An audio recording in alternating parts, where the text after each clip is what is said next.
예, 오늘 말씀은 로마서 13장 전체의 말씀입니다. 근데 여기서 이제 13장이 좀 길고 주제들이 좀 많이 있는데 그래도 우리가 한 문단씩 좀 잘라서 보시면서 함께 오늘 말씀을 보도록 하겠습니다. 먼저 이제 1절에서 7절을 보시면 권세들에게 복종해야 한다. 이제 이런 말씀이 있습니다. 그리고 이 권세는 어디서부터 났는가? 이 권세는 하나님께로부터 났기 때문에 이 복종을 해야 한다. 이제 이런 주제로 나와 있고요. 그리고 8절에서 10절은 서로 사랑해야 한다. 이웃에 대한 사랑이 나와 있습니다. 그래서 사랑이 바로 율법의 완성이고 사랑을 행하는 것이 이웃에게 악을 행하지 않기 때문에 그것이 율법 서로 사랑해야 한다. 라는 것에 또 내용이 있습니다. 그리고 11절에서 14절을 보시면은 여기 보시면은 이 시기를 알거니와 자다가 깰 때가 벌써 되었다 하시면서 이제 그 구원이 우리가 처음 믿을 때보다 가까워졌고 예수님의 그 재림의 때가 가까이 오고 있으니 우리는 빛의 갑옷을 입고 그리고 오직 예수로 그리스도로 옷을 입자라는 제목으로 어둠 가운데 행하지 말고 그 마지막 때를까지 이 빛의 자녀로서 잘 살아가자. 이제 이렇게 큰 주제로 이제 세 주제로 나뉩니다. 결국에는 이 세 주제가 결국 말하는 것이 저는 뭐라고 이제 묵상이 되었냐면 우리 성도들이 과연 이 세상에서 살아갈 때 어떤 자세와 그리고 또 어떤 태도로 살아갈 수 있는가 그리고 우리가 어떤 지혜를 가지고 이 세상을 살아가야 되며 그리고 하나님의 자녀로서 우리가 어떻게 살아가야 할까를 고민할 때 우리는 오직 예수 그리스도로 옷을 입은 빛의 자녀로 우리가 살아가야 한다라는 것이 오늘 말씀의 내용입니다. 그래서 저와 여러분들이 이 빛의 자녀로 살아가자라는 이 제목으로 함께 말씀을 좀 나누기 소망합니다. 먼저 이제 우리가 제복을 입는 것을 여러분 혹시 보신 적 있습니까? 제복. 군인들은 군복을 입고 또 경찰들은 경찰복을 입죠. 제복을 입고 그리고 또 어디 뭐 일을 하러 가거나 그럴 때도 그 일의 직종에 맞는 유니폼들을 이렇게 다 입습니다. 거기에 필요에 따라서 작업을 하는 사람들은 작업복을 입고 또 뭐 요리를 하는 사람들은 요리사복을 이렇게 입고 그 옷을 입는다는 것은 어떤 의미가 있나요? 옷을 입는다는 것은 군인이 군복을 입는다는 것은 사람들에게 이제 알려주는 겁니다. 내가 군인입니다. 라는 것을 알려주고 그리고 자기 자신도 이 군복을 입었을 때는 내가 군인으로서 행실과 어떤 이런 것들을 단정하게 하게 되는 것입니다. 저도 이제 군대 현역이었을 때 군복무를 할 때 휴가를 나오거나 그러면은 군복을 이제 잘 아주 칼같이 다리고 다림질을 하고 그리고 이제 전투화도 아주 그냥 그 불을 질러가지고 그 불광을 낸다고 하죠. 불광, 물광 뭐 해가지고 이제 전투화도 반딱반딱하게 하고 이제 나갑니다. 저만 아는 거죠. 다른 사람들 잘 모르는데. 그래서 저만의 어떤 그 만족을 위하여서 이제 깨끗하게 보이고 단정하게 보이려고 군인처럼 보이려고 이렇게 딱 군복을 입고 나갑니다. 그러면 이제 군복을 입고 어디 뭐 버스나 뭐 지하철이나 이렇게 타고 가면은 희한하게 참 그 앉을 수가 없어요. 앉으면 안 될 것 같은 느낌이 들어요. 왜? 군인이니까. 그래서 이제 서서 가요. 서서 가기도 하고 또 기차 같은 경우에는 좌석이 다 정해져 있으니까 앉아서 가기도 하고 그럽니다. 그렇게 우리가 옷을 입는다는 것은 이렇게 다른 사람에게 나의 신분을 드러내고 그리고 내가 나 자신도 이렇게 나의 그 위치와 이런 것들을 잘 단정하게 행실을 이렇게 꾹 뭐라고 할까요? 행실을 절제하면서 거기에 맞는 것을 하게 됩니다. 오늘 이 12절에서 14절에서도 우리에게 어둠의 행실을 벗어버리고 어둠의 일을 벗고 빛의 갑옷을 입자. 그리고 14절에서는 예수 그리스도로 옷 입고 정욕의 정욕을 위하여 육신의 일을 도모하지 말라라고 이제 이렇게 말씀하시듯이 우리가 빛의 갑옷을 입고 또 예수 그리스도로 옷을 입는다는 것은 이와 같이 내가 그리스도인이라는 것을 사람들에게 내 삶을 통해서 보여주고 나 자신도 내가 그리스도로 옷을 입는 것은 그리스도로 옷을 입는 것은 내가 그리스도인이다라는 어떤 삶의 정체성을 갖게 되는 겁니다. 그래서 어둠의 일을 행하는 것이 아니라 육신의 일을 또 도모하고 정욕대로 살아가는 것이 아니라 예수 그리스도를 닮아가는 삶으로 나 자신이 스스로 이렇게 변화가 일어나게 되는 어떤 그런 삶의 모습들이 우리에게 있어야 된다는 겁니다. 그래서 그 구원의 예수 그리스도께서 다시 재림의 그날이 이르기 전까지 우리는 끝까지 그 구원을 완성해 가면서 가야 하는데 깨어서 그래서 우리가 함께 기도하며 육신의 일을 도모하지 않고 빛의 자녀로 살아가게 되는 그 삶이 우리에게 나타나야 된다라는 것을 이제 이야기합니다.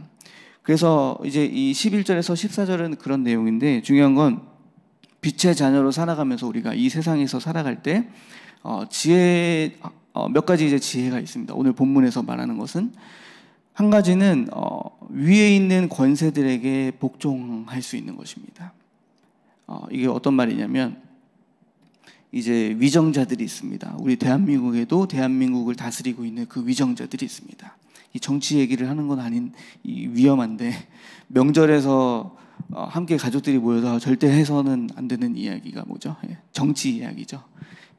판이 갈라지고 서로 다투게 되고 이제 그렇다고 하는데 어쨌든 이 정치가 민감한 부분이긴 하지만 그래도 이 성경에서 말하는 어떤 중요한 이야기는 뭐냐면 정치자들 그리고 우리 위해서 이 나라를 위하여서 일하는 그 위정자들을 위해서 그 위정자들의 어떤 그 권세에 우리 그리스도인들이 복종할 수도 있어야 한다라는 것을 이야기합니다. 왜 그래야 하는가라는 것은 일단은 그 권세라는 것은 하나님께서 부어주시는 것이고 그 권위가 하나님께로부터 주어지는 것이기 때문에 이 권위에 불복종하는 것은 그 권위자를 세우신 하나님에 대한 권위를 인정하지 않는 것이기 때문이다. 이제 이렇게 이야기를 합니다.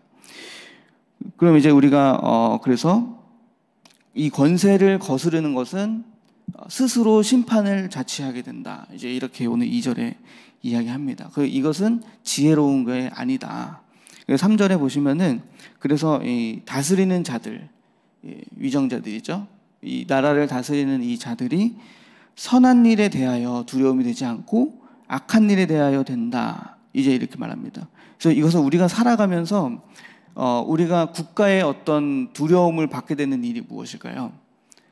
저희가 선한 일을 할 때는 오히려 두려움이 되지 않는데 죄를 짓거나 어떤 뭔가 범죄를 저질렀을 때는 나라의 어떤 이 다스리는 자들을 통하여서 그 자들이 우리에게는 두려움이 됩니다. 두려움의 대상이 됩니다.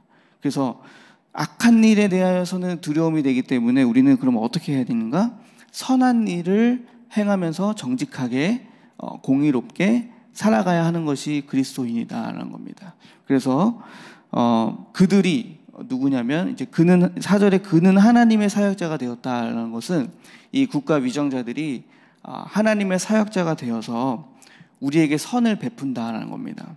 뭐 예를 들어서 우리 지금 나라의 치안을 담당하고 있는 어떤 경찰들이 우리나라의 범죄와 또 이런 치안을 담당해서 우리 모든 국민들이 안전하게 또 건강하게 살 수 있도록 지켜주듯이 이제 나라의 국민들이 잘 살아갈 수 있듯이 이 선을 베푸는 것이 마치 하나님의 사역자가 되어서 이 나라를 잘 운영하는 것과 같다라는 것입니다. 그래서 그들에게 악을 행하면 그들의 어떤 보응이 우리에게 오게 되고 그래서 우리는 우리의 그 지혜는 무엇이냐면 이 국가의 어떤 위정자의 권세에게 복종함으로써 그리고 또 선한 행실을 함으로써 이 나라의 어떤 위정자들에게 두려움의 대상이 되는 게 아니라 우리는 어떻게 될까요? 복종하면서 정의롭고 공의롭게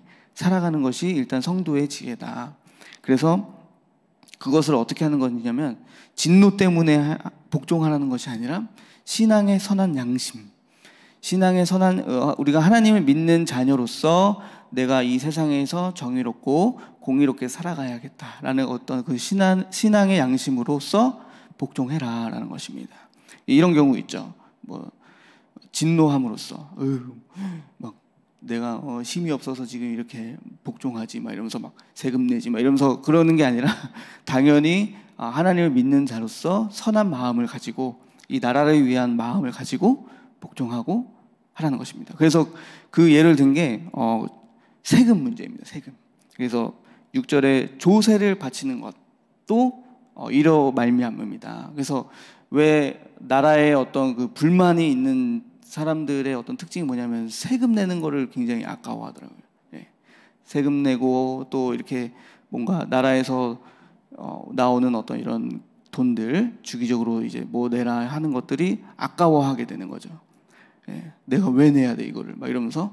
예, 근데 당연히 우리가 나라의 국민으로서 내야 할 그 세금을 정직히 내고, 그리고 그 세금을 또 안 낼 때는 어떻게 되나요? 계속 전화 오죠. 전화 오고 독촉이 오고 또 어떨 때는 재산 압류 온다고 막 통지서 날라오기도 하고 차 번호판 떼간다고 막 그렇게 연락이 오기도 하고 그러잖아요. 그래서 그런 어떤 것들에 두려움이 되는 거죠. 네, 나 자신이. 그래서 그거에 막 어둠의 그거 자체가 나에게 진노를 불러일으키고 그 자체가. 그래서 어떻게 합니까? 그런 것을 당하지 않으려면 우리는 지혜롭게 미리미리 세금과 또 나라의 그 권세에 복종할 수 있는 선한 양심을 가지고 살아가는 것이 성도의 지혜로운 삶이다, 태도다. 이제 이런 것을 이야기하게 됩니다. 이제 또 이런 것에 대해서 또 한번 보면 이런 어떤 나라에 대한 권위에 대한 불복종이, 그러면 이제 우리가 이렇게 생각할 수 있습니다. 너무 악한 지도자가 이 나라에 세워지면은 그것도 복종해야 합니까? 이제 이렇게 생각할 수 있잖아요. 근데 성경에서는 그렇지 않습니다. 성경에서는 어쨌든 이 나라의 위정자들에게 있는 그 권세가 어디서부터 옵니까? 하나님으로부터 오는 그 권세입니다. 그럼 결국에는 이들이 위정자들이 하나님으로부터 오는 그 권세에 따라서 이들이 선하게 그 하나님의 마음으로 하나님을 경외하는 마음으로 이렇게 국무를 돌보고 나아가는 것은, 거기에 복종하는 것은 오케이지만, 만약 하나님의 어떤 질서와 또 하나님의 뜻에 굉장히 반감되는 정책을 내놓는다거나 이제 어떤 이런 법안을 막 발의를 한다거나 했을 때, 그때는 이제 어떻게 합니까? 우리의 기준은 하나님이 되어야 됩니다. 하나님의 진리의 그 말씀에 따라서 그 질서에 너무나 어긋나거나 이런 어떤 그런 법안이 있다면 거기에서도 대항할 수 있는 그 믿음이 우리에게 필요합니다. 그때 대항했을 때 받는 그 고난도 우리가 그 고난에 또 우리가 참여할 수 있는 그 믿음도 우리에게 필요합니다. 그 대표적인 예로는 무엇일까요? 요즘에 가장 시끄러운 게 차별금지법. 이제 그런 법들, 하나님의 창조 질서에 어긋나게 되는 어떤 그런 법안을 막 발의를 하잖아요. 이걸 통과시키려고. 표면적으로는 차별을 금지한다는 좋은 법안 같지만 그 속내를 들어보면은 동성애에 대한 합법입니다.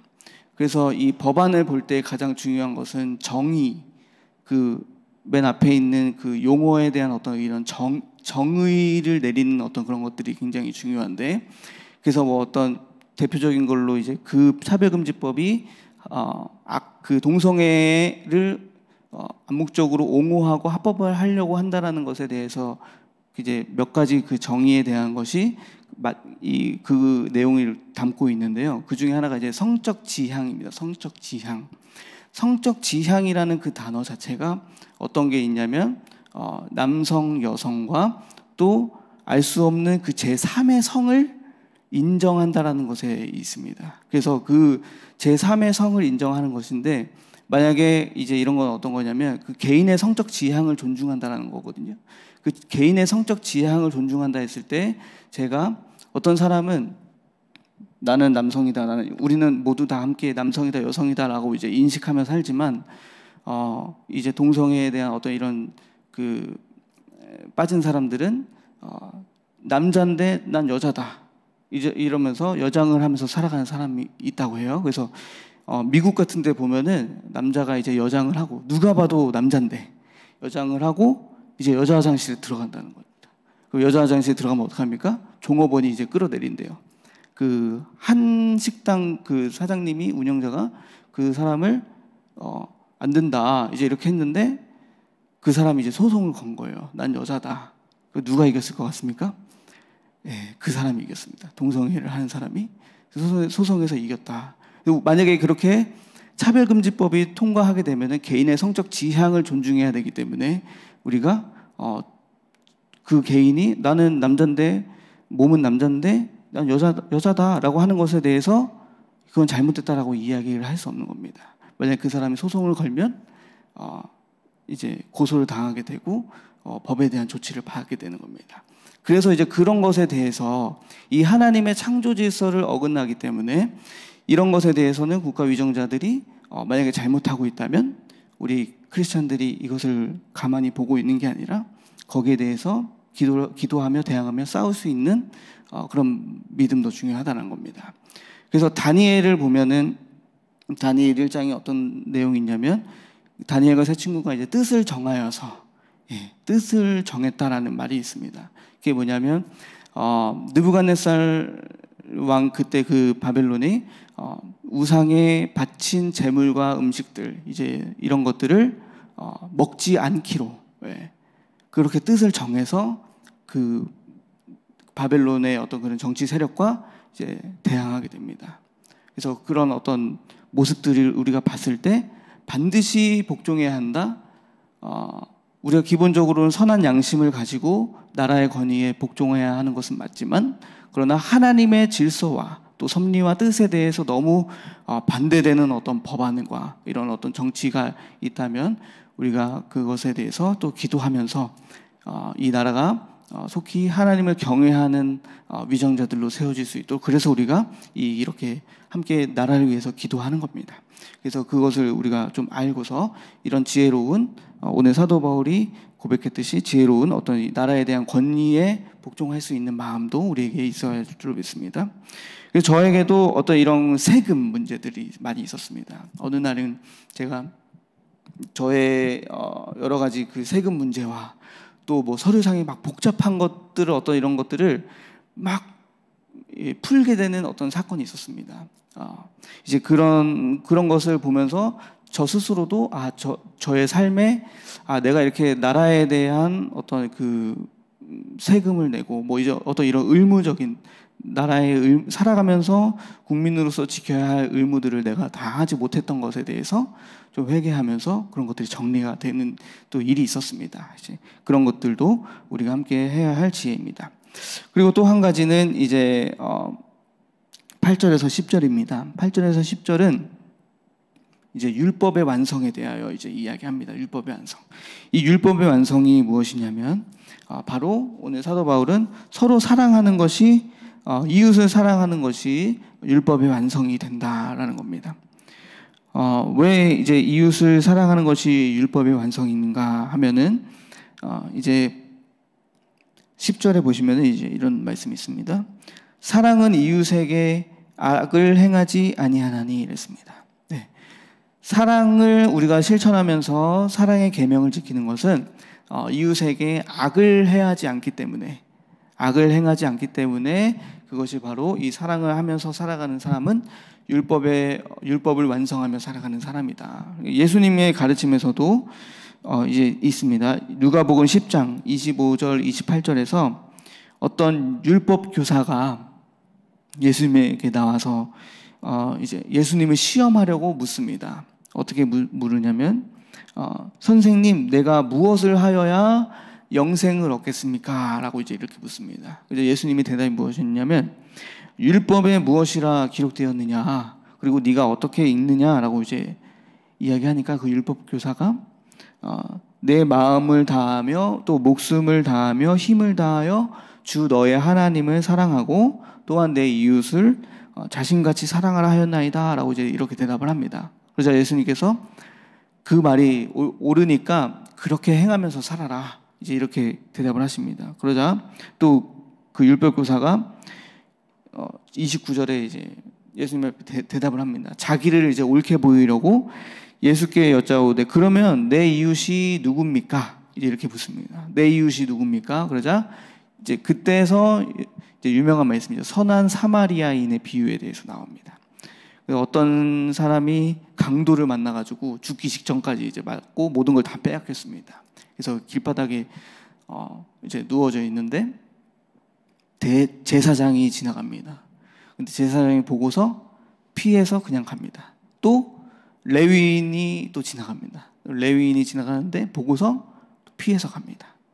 그런데 어떤 사마리아인이 와서 보면서 이 사람을 불쌍히 여겨서 이 사람을 치료해주고 또 자기 그 짐승에 태워가지고 주막에 실어다주고 이 사람을 먹여주고 치료가 될 때까지 돌봐줘라. 내가 다시 다녀와서 그 비용은 다 지불하겠다라고 했습니다. 그러면은 이제 율법교사에게 묻습니다. 누가 이 강도 만난 자의 이웃이 되겠느냐라고 했을 때 이 율법교사가 말하기를 자비를 베푼 사람입니다라고 합니다. 자비를 베푼 자가 이 강도 만난 자의 이웃입니다라고 할 때 예수님이 이렇게 합니다. 너도 이와 같이 하라. 이렇게 하는 명령으로 끝이 나는 그 말씀입니다. 여기에서 우리는 사랑을 다 이렇게 행할 수는 있지만 어떤 나의 직분이 사람을 사랑하는 것이 아니라 자비를 베푸는 것이 사랑을 사랑하는 것이고 사람에게 또 어떤 자에게 이웃이 우리가 될 수 있다는 것입니다. 자비를 가지고 사랑을 베푼 자가 어떤 사람들에게 이웃이 된다라는 것. 내가 제사장이기 때문에 혹은 뭐 레위인이기 때문에 교회에 오래 다녔기 때문에 그리고 뭐 전도사이기 때문에 사람의 이웃이 되어지는 게 아니라 자비를 베풀 때 이웃이 된다는 겁니다. 여기서 저는 또 한 가지 확장하고 싶은 것은 이 자비를 베풀 때 우리가 이렇게 물심양면을 도와서 자비를 베풀기도 하지만 우리가 영적으로 그에게 많은 이들에게 그들이 그 영적으로 지금 힘든 상황을 보고 그를 위하여 기도해주고 또 영적으로도 뭔가 은혜의 말씀을 준다거나 또 기도를 해준다거나 하는 것도 저는 그에게 이웃이 되어지는 사랑을 베푸는 사람이라고 이제 묵상이 됩니다. 그래서 물질이 없을 때 요한과 베드로가 사도행전 3장에서 성전 미문에서 안진뱅이를 만나잖아요. 그때 이제 기도하러 갔을 때 구걸하는 안진뱅이가 나에게 먹을 걸 주십시오, 뭐라 주십시오 했을 때 베드로의 고백이 있습니다. 은과 금은 내게 없거니와 내게 있는 이것을 너에게 준다. 나사렛 예수 그리스도 이름으로 일어나 걸어라 라고 했듯이 우리에게 은과 금은 없을지라도 오늘 우리 이 세대 속에서 예수 그리스도의 이름을 가지고 이 복음의 생명력을 그에게 전파하는 사람, 그 사람이 바로 사랑의 이웃이 되어진다는 것입니다. 그리고 또 요한일서에서는 또 이제 이런 말씀이 있습니다. 요한일서 2장 9절에서 11절에 우리가 빛 가운데 나는 지금 빛으로 살아가고 있습니다. 나는 빛 가운데 있습니다. 라고 하면서 형제를 미워하는 자는 빛 가운데 있는 것이 아니라 어둠에 지금 있다라는 겁니다. 그래서 우리가 예배를 열심히 드리고 기도를 열심히 하지만 우리 삶에서 누군가 미워하는 자가 있다라는 것은 지금 내가 그 빛 가운데 있는 것이 아니라 지금 나는 아직 어둠에 있다는 겁니다. 영적으로. 그래서 어떻게 합니까? 우리는 이 형제를 그래서 미워하는 것이 아니라 많은 이 형제를 사랑할 수 있는 마음이 우리에게 줘야 됩니다. 어떻게 형제를 사랑할 수 있는가? 한 가지 이제 예화를 좀 한번 가지고 와봤습니다. 탈무드에 보면은 이제 유대인들이 사람을 대할 때 이제 이렇게 대한다고 합니다. 이제 이런 마음과 의식을 갖고 있는 겁니다. 우리 창세기에 보면 사람은 하나님의 형상대로 창조되었다라고 이제 이 말씀이 있습니다. 그러면 이 사람을 볼 때 그 사람 안에 하나님이 계시다. 그리고 저 사람이 우리 또 교회에 큰나무 교회에서 우리가 가르치고 있는 것은 그 사람 안에 그 사람을 볼 때 예수님 대하듯이 이제 이렇게 하라고 배우잖아요. 그것과 마찬가지로 사람을 대할 때 그 사람 안에 계신 그 성령님, 하나님, 그리고 예수님을 대하듯이 해야 된다는 겁니다. 그래서 이 유대인들도 사람을 대할 때 그 하나님의 형상대로 창조되었기 때문에 그 사람을 미워하는 것은 지금 그 사람을 만드신 하나님을 대적하고 미워하는 것과 같다라는 겁니다. 그래서 그 사람을 보고 대할 때 마치 하나님을 대하듯 이제 이런 지혜를 가지고 살아가는 내용이 있습니다. 그래서 우리도 마찬가지로 정말 그 사람 어떤 사람이 밉고 또 사랑하기가 너무 어려울 때 그 사람 안에 계시는 하나님을 우리가 바라보고 또 예수님을 대하듯이 우리가 그렇게 이웃을 대해야 될 줄로 믿습니다. 그때 이제 그런 지혜가 오늘 이 성도의 삶 속에서 나타나야 될 줄로 믿습니다. 그래서 결국에는 이제 쭉 이렇게 보시면 그래서 우리가 빛의 자녀로서 살아가야 됩니다. 어둠 가운데 거하는 것은 바로 여기에 다 반대되는 것. 세상의 권위에 불복종하게 되고 뭔가 이제 정의와 공의가 아니라 불법과 또 이제 어떤 이런 여러 가지 또 나라에 대한 어떤 권위의 불복종과 이제 이런 것이 어둠에 행하는 것이고, 사랑을 행하는 것이 율법의 완성이고 빛의 자녀로서 살아가는 것인데, 사랑이 아니라 미움과 시기가 있는 것이 어둠 가운데 행하고 있는 것입니다. 그리고 이제 우리는 어떻게 빛의 자녀로 살아갈 수 있는가? 우리에게는 그 능력이 없고, 오늘 말씀처럼 11절에 이 시기를 알거니와 자다가 깰 때가 벌써 되었다라고 합니다. 영적으로 깨어 있어야 한다는 겁니다.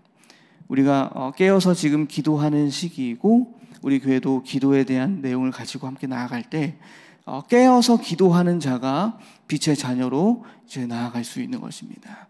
그래서 깨어있지 않으면 어둠의 일을 벗지 못하고, 그리고 어둠 가운데 이렇게 육신의 일을 벗어버리지 못하게 됩니다. 기도로서 이것을 늘 하나님 앞에 우리가 빛의 자녀로 살아가기를 구하고 하나님의 뜻을 따라서 나아가기를 구하는 저와 여러분 되시길 소망합니다. 그래서 13절에 보시면은 우리가 낮에와 같이 단정히 행하라고 합니다. 그래서 어둠 가운데 거하는 것처럼 방탕, 술 취하고 또 이런 것들 하지 말고, 음란, 또 호색하거나 다투거나 시기하는 것이 이제 구체적인 어떤 어둠의 일들인데, 이런 걸 행하지 말고 어떻게 합니까? 낮에와 같이 단정히 행하라. 우리가 낮에는 어떤 일을 합니까? 낮에는 살아가면서 많은 사람들을 만나고 또 서로를 이렇게 함께 보게 되면서 내가 나를 좀 단정히 행하고 꾸미게 되고, 또 세수도 열심히 하고 이제 옷도 깨끗하게 입고 이제 이렇게 행하잖아요. 그런 것과 같이 어둠에 행한다는 것은 어떨 때 어둠이 가장 많이 드러나는가 할 때 이제 그걸 아셔야 되는데, 바로 나 혼자 있는 그 시간 가운데 그 시간마저도 낮에 단정히 행함과 같이 빛으로 나오는 자가 되어야 된다는 겁니다. 우리가 혼자 있을 때는 아무도 내가 하는 일을 모르기 때문에 어둠에 더 쉽게 빠질 수가 있습니다. 이제 이런 것들을 성도가 살아가는 것은 정리를 해야 하셔야 됩니다. 어떻게 정리를 합니까? 혼자 있을 때에도 빛으로 나아가는 것, 예수 그리스도로 옷을 입는 것, 그것이 무엇입니까? 영적인 행위, 큐티, 뭐 말씀 묵상, 또 정시 기도하는 것, 또 예배하는 것, 목장 예배 가는 것, 이제 이런 어떤 영적인 체질로 변화되어지는 것, 오늘이 그것이 되어질 때 우리가 어둠 가운데 우리 혼자서 막 어둠을 끊으려고 노력하는 그것을 하나님 앞에 나아감으로써, 빛으로 계속 나아감으로써 저절로 그 어둠이 멀어지게 될 줄로 믿습니다. 빛으로 나아가니까 어둠이 물러가게 되고, 하나님 앞에 예수님께 나아가니까 사단의 역사가 점점 끊어지는 역사들이 우리에게 있잖아요. 이제 그런 것을 볼 때 더 주님과 친밀한 교제와 또 관계로 나아가는 것이 이 어둠을 그치게 되는 유일한 방법이다라는 것입니다. 그래서 우리가 모두 승리하여서 이 성도의 삶의 지혜와 또 태도를 우리가 배우고 빛 가운데 살아가는 빛의 자녀로서 빛의 옷을 입는 저희들 되기를 간절히 소망합니다. 기도하겠습니다. 하나님 감사합니다. 이 세상은 우리를 어둠 가운데로 몰아가고 사단과 흑암의 권세도 우리를 어둠 가운데 살아가도록 우리를 유혹합니다. 그러나 우리는 그것을 깨어 분별하여서 빛으로 나와서 빛의 갑옷을 입고 예수 그리스도로 옷 입은 주님의 자녀가 되기를 소망합니다. 그래야 이 성도가 살아감으로써 세상에 또 속하여서 살아갈 때에 어떤 이런 지혜를 우리가 깨닫게 하시고 또 이웃 간의 관계 속에서 이 사랑으로 율법을 완성하며 나아갈 수 있는 저희들 되게 하여 주시옵소서. 그래서 깨어 분별하며 영적으로 살아갈 수 있는 영적 체질이 될 수 있도록 함께하여 주시옵소서. 감사드리며 예수 그리스도 이름으로 기도드립니다. 아멘.